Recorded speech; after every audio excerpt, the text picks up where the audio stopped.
আসসালামু আলাইকুম। আপনারা সবাই কেমন আছেন? আমি দুপুরে রান্না করতে চলে আসলাম। আজকে আমার বোনের বাসায় একটু ভাত দেয়া লাগবে। ও একটু অসুস্থ, তাই জন্য একটু বেশি রান্না করতে হবে দুপুরে। ডিম ভুনা করব, মুরগির মাংস আর ডাউল। প্রথমে আমি ডিমটা রান্না করে নিচ্ছি। নারকেল দুধের ডিমটা রান্না করব, ভুনা করব আমি আজকে। এখানে আমি পেঁয়াজটা হালকা ভেজে নিলাম, দারচিনি, এলাচ সব কিছু আমি দিছি, লবণ। পেঁয়াজটা ভালো করে ভুনা করে নেব। হলুদ দিলাম 1 চামচ, আবার সুন্দর করে একটু নাড়াই নিলাম।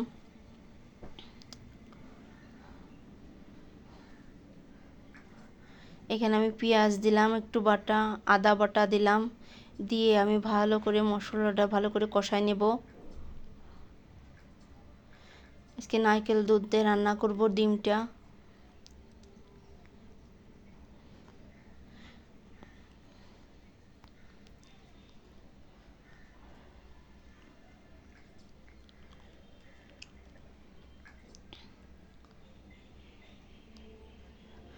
আমার ইউটিউব চ্যানেল আছে একটা, সেইখানে ওর লিংক দেওয়া আছে ফেসবুকে।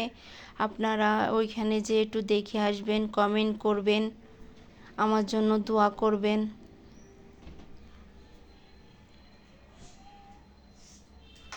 মশলাটা ভালো করে ভুনা করে নিতে হবে, ভাজে নিতে হবে মশলাটা, যাতে কোনো কাঁচা একটা গন্ধ না থাকে মশলার।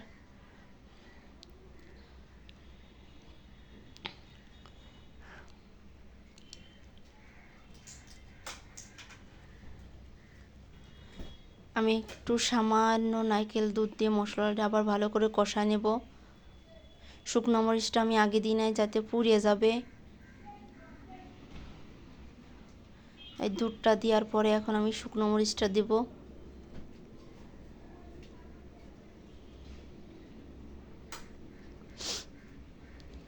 বেশি ঝাল দেব না, এখানে মিষ্টিও আমি একটু চিনি দেব, হালকা ঝাল দেব আমি সামান্য পরিমাণ।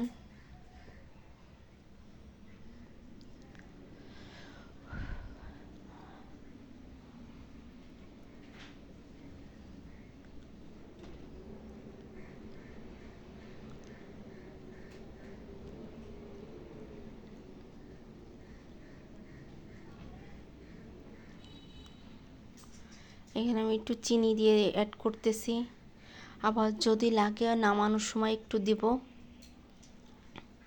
একটু মিষ্টি মিষ্টি হবে, নারকেল দুধের কোরমা টাইপের করব আমি, ডিমের কোরমা করব। মশলাটা ভালো করে কষায় আনার পরে আমি নারকেল দুধটা দেব।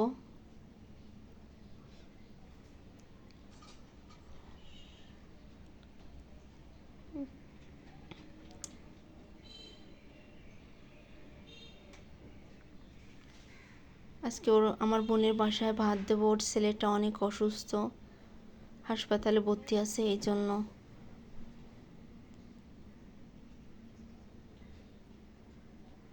সবাই ওর জন্য একটু দোয়া করবেন। আমি নারকেল দুধটা এখন পুরো ঢালে দেব। এটা হচ্ছে প্যাকেটে কেনা দুধ, নারকেল দুধটা এটা আমি 7 সেভ থেকে কিনছিলাম, জমে গেছে, ফ্রিজে ছিল। প্যাকেটের দুধটা দিয়ে হাঁসের মাংস রান্না করলে আপনার খুব ভালো লাগে। ডিম ভুনা, এই দেখেন আমার ডিম ভুনা কত সুন্দর হয়েছে। ডিম ভুনাটা হয়ে গেছে, এখন আমি নামাই নেব।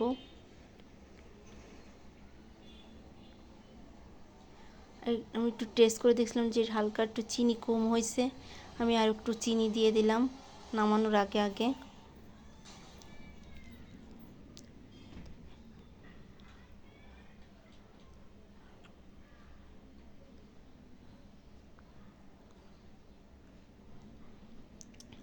আমি সময় পাই না বেরেস্তাটা করার, অনেক রান্না চাপ ছিল, একটু বেরেস্তা করে নেবেন আপনারা।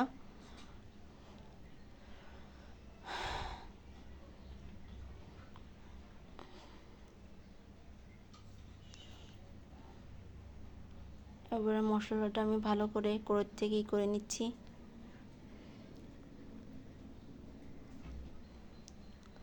আমি এরপরে সামান্য পরিমাণে একটু গরম মশলা ছিটাই দেব গুঁড়ি।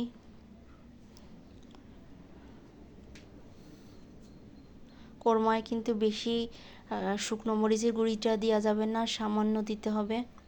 আর এখানে আমি এখন মুরগির মাংসটা রান্না করব, সেই জন্য এখানে কাঁচা মরিচ দিয়েছি 4টা, দারচিনি, এলাচ, পেঁয়াজ দেব।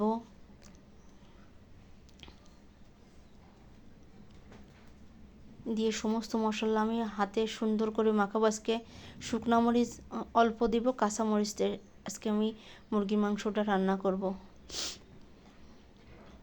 কাঁচা মরিচ দিয়ে খেয়ে দেখবেন অনেক মজা লাগবে, স্বাস্থ্যের জন্য অনেক উপকার, ভালো।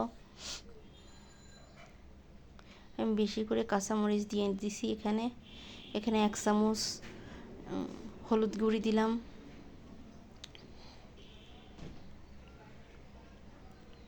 আমার এটা নিজে হাতে ভাঙানো, আমি চেষ্টা করি সব কিছু নিজে হাতে ভাঙায় খাওয়ার চেষ্টা করি। শুকনো মরিচের গুঁড়ি দিলাম এখানে 1 চামচের একটু কম।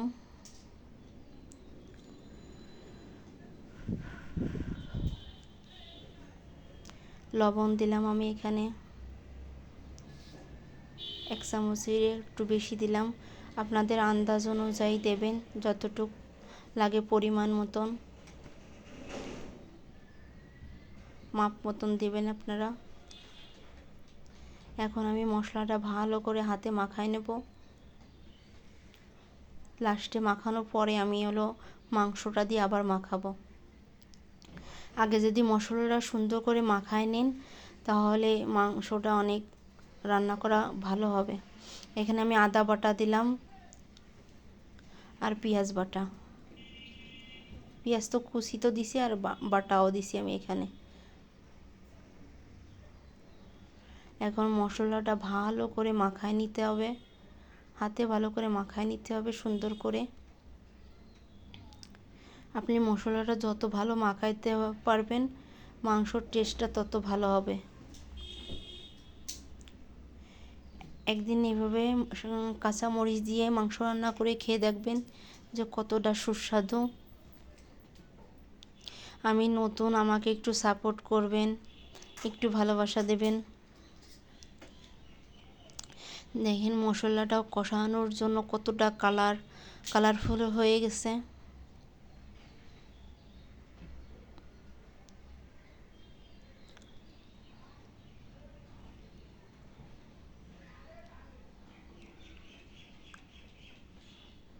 এখন আমি মাংসটা দিয়ে সুন্দর করে আবার মাখায় নেব।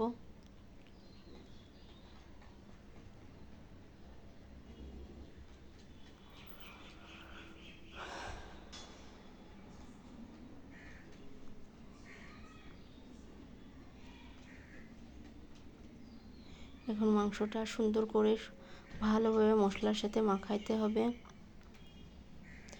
আর আলুটা আমি সবসময় ভাইজে রান্না করি। গরুর মাংসেও আমি ভাইজে রান্না করি, মুরগির মাংসও আমি ভাইজে রান্না করি। কোলেস্টেরলের আলু তো সেরকম স্বাদ লাগে না, এই জন্য আমি ভাইজে রান্না করার চেষ্টা করি।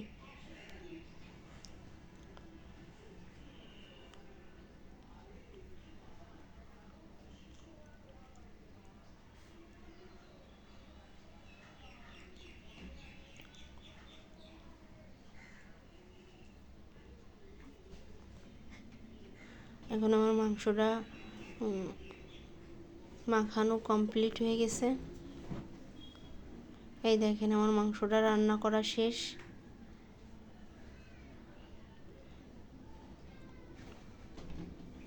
গা মাখা ঝোল রাখছি। বেশি একটা ঝোল রাখলে মুরগির মাংসে ভালো লাগে না।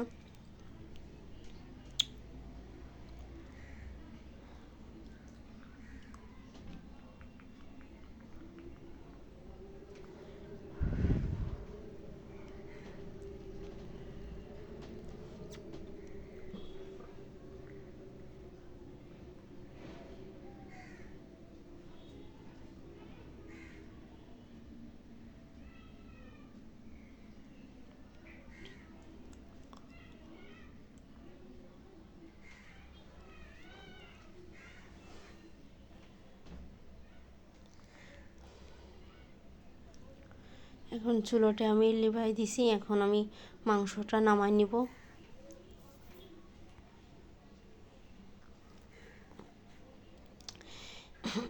মাংসটা আমি গা মাখা মাখা ঝোল রাখছি।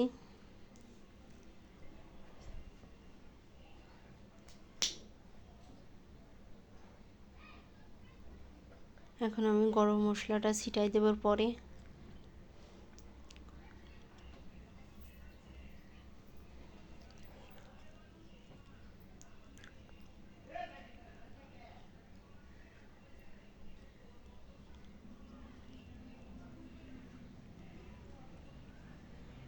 এখন আমি প্রেসার কুকারে ডালটা রান্না করছিলাম, সেইটা আমি এখন তেলে দিয়ে দিলাম। আমার ডালটা রান্নাও করা কমপ্লিট। টমেটো দিয়ে রান্না করছি, টক ডাল রান্না করছি। বাসায় আম ছিল না, এটা ফ্রিজে ফ্রোজেন করে রাখছিলাম টমেটোটা, সেই টমেটো দিয়ে আমি মাছ ভুনা করি, ডাল রান্না করি।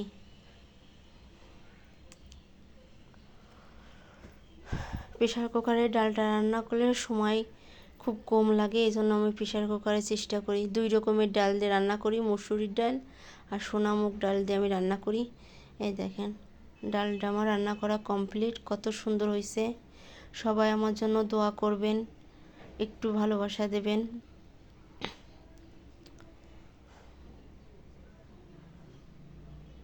আল্লাহ হাফেজ।